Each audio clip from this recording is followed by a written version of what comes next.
नमस्कार चिल्ड्रन, आज हम हमारे पाठ्य पुस्तक के पदच्छेद में टूटी पत्तियां नामक शीर्षक के उस शीर्षक में दो भाग है, गिन्नी का सोना और चैन की देन। गिन्नी का सोना was deleted for this exam and so now हम चैन की देन पाठभाग पढ़ेंगे। से शीर्षक का नाम है चैन की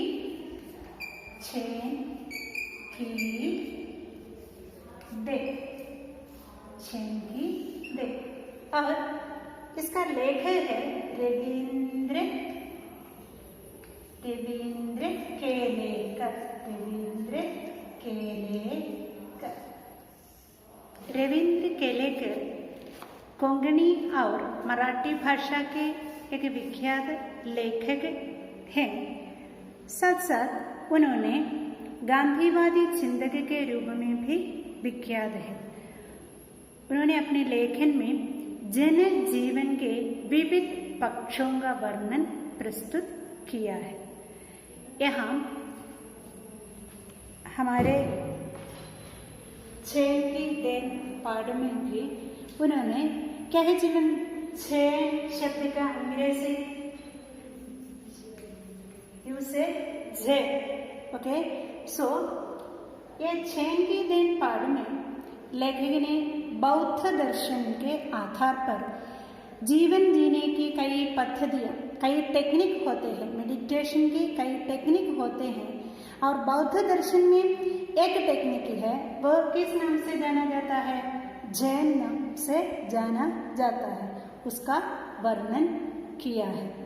ओके, देखिए क्या Jain philosophy. The term Zen is derived from the Japanese pronunciation of the Middle Chinese word Chan, which is the Chinese translation of the Sanskrit word of dhyana. Zen is a practice of coming back to the actual right now in this moment, self-coming back to the naturalness, the intimacy and simplicity of our true nature. Zen is a path of awakening to who we really are, and awakening the aspiration to serve others and take responsibility for all of life. बच्चों, यहाँ हमारा लेखक रविंद्र केलेकर एक बार Japan अपनी एक दोस्त से मिलने के लिए गया था और उस दोस्त से अपनी बातचीत के बीच में जापान जन जीवन की शैली का परिचय किया था और उनकी कई विशेषताओं के बारे में बताते हैं। ओके, से पाठ इस प्रकार शुरू होते हैं। देखिए, चैन की देन। जापान में मैंने अपने एक मित्र से पूछा, यहाँ के लोगों को कौन सी बीमारियां अधिक होती हैं? मानसिक, उन्होंने जवाब दिया। यहाँ के 80% लोग मनोरुग्ण हैं। एक बार हमारा लेखक जापान में गया और वहाँ के अपने एक मित्र से पूछा है, जापान में कौन सी बीमारी अधिक होती है? उसका उत्तर मिला क्या है? मानसिक। जापान में कैसी बीमारी अधिक होती है? मानसिक रोग अधिक होते हैं और यहाँ के 80% लोग मनोरुग्ण है। फीसदी शब्द का अर्थ है प्रतिशत।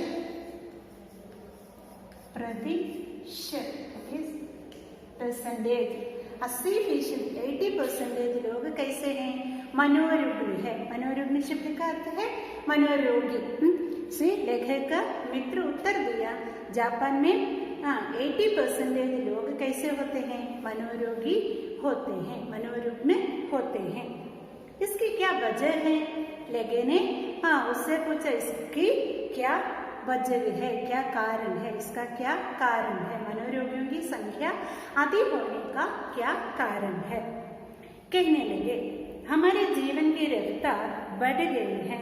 यहाँ कोई चलता नहीं बल्कि दौड़ता है, कोई बोलता नहीं बकता है। लेखक को उसका उत्तर मिला। मनोरोगियों की संख्या बढ़ने का कारण बताया, जापान में लोगों की जीवन की रफ्तार मीन्स तेजी, स्पीड बढ़ गई है। जापान की लोगों की जीवन की स्पीड तेज बहुत बढ़ गई है। यहाँ कोई चलता नहीं बल्कि दौड़ता है। सी वहाँ के लोग वो चलता नहीं है, वह चलने के बदले क्या करता है, वे दौड़ते हैं। और कोई बोलता नहीं बकता है। सी वहाँ लोगों को बोलने की कहने की समय नहीं है, वे क्या करते हैं, वह बकते हैं। Talking rapidly and not legibly, that is बकना, बैबलिंग। और हम जब अकेले पढ़ते हैं तब अपने आप से लगातार बड़बड़ाते रहते हैं। और वहाँ के लोग क्या करते हैं, अकेले होने पर भी वह अपने आप से क्या करते हैं, बड़बड़ाते हैं।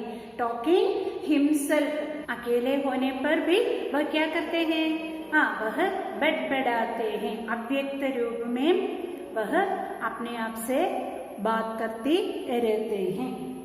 अमेरिका से हम प्रतिस्पर्धा करने लगे। सी हम दोस्त लेगर से कहा अमेरिका से वह क्या करते हैं, प्रतिस्पर्धा करने लगे। प्रतिस्पर्धा means competition, they are competing with America. 1 महीने में पूरा होने वाला काम 1 दिन में ही पूरा करने की कोशिश करने लगे। सी अमेरिका और जापान के बीच में इस प्रतिस्पर्धा का एक कारण है। सी क्या तुम जानते हो वह, दूसरे विश्व युद्ध में अमेरिका ने जापान की हिरोशिमा और नागासाकी ये दोनों स्थानों पर अणुबम डाला है। इसलिए एक शत्रुता दोनों के बीच में उसी समय से ही थे। और अब भी समृद्धि के क्षेत्र में, पुरोगति के क्षेत्र में दोनों बराबर है। फिर भी जापान अमेरिका से समृद्ध होने की कोशिश में है। इसलिए वह क्या करते हैं, 1 महीने में पूरा होने वाला काम 1 दिन में ही पूरा करने की कोशिश करने लगे। 1 महीने से पूरा करने वाला काम वह 1 दिन से ही पूरा करने की कोशिश करते हैं। वैसे भी दिमाग की रफ्तार हमेशा तेज ही रहती है। इसी कारण क्या होता है, उनके दिमाग की तेज, उनके ब्रेन की तेज कैसे होती है, बड़े तेज ही होती है। ब्रेन का स्पीड बहुत फास्ट होती है। उसे स्पीड का इंजन लगाने पर वह 1000 गुना अधिक रफ्तार से दौड़ने लगता है। यदि कोई स्पीड इंजन उसके दिमाग में जोड़ते हैं तो क्या होगा, वह इंजन 1000 गुना स्पीड में रफ्तार से, स्पीड से, तेज से दौड़ने लगता है। वह स्पीड इंजन 1000 गुना स्पीड से दौड़ने लगते हैं। कब, यदि जापानियों के दिमाग से एक स्पीड इंजन जुड़ते हैं तो वह इंजन 1000 गुना तेजी से दौड़ने लगता है। फिर एक क्षण ऐसा आता है जब दिमाग का तनाव बढ़ जाता है और पूरा इंजन टूट जाता है।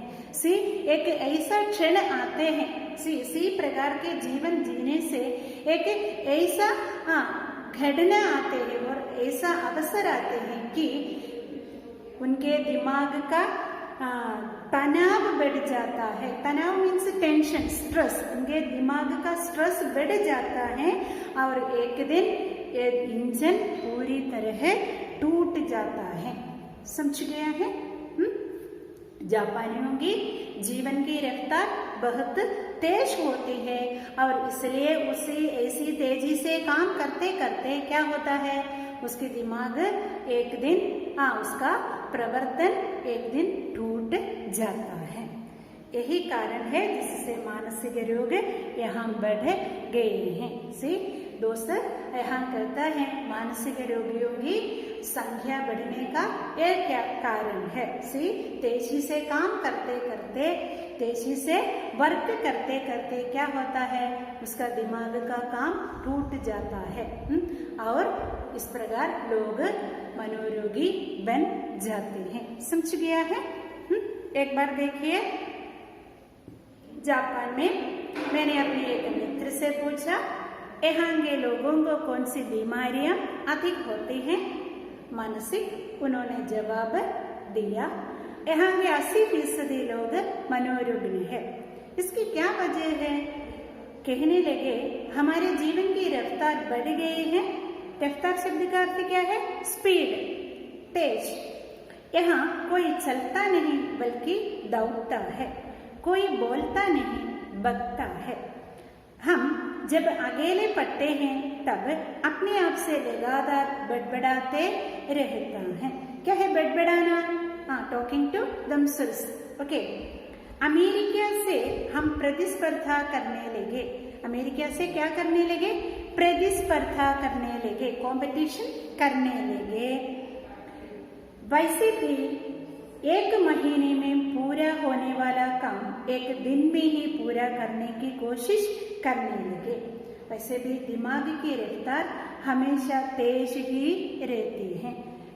उसे स्पीड का इंजन लगाने पर वह 1000 गुना अधिक रफ्तार से दौड़ने लगता है।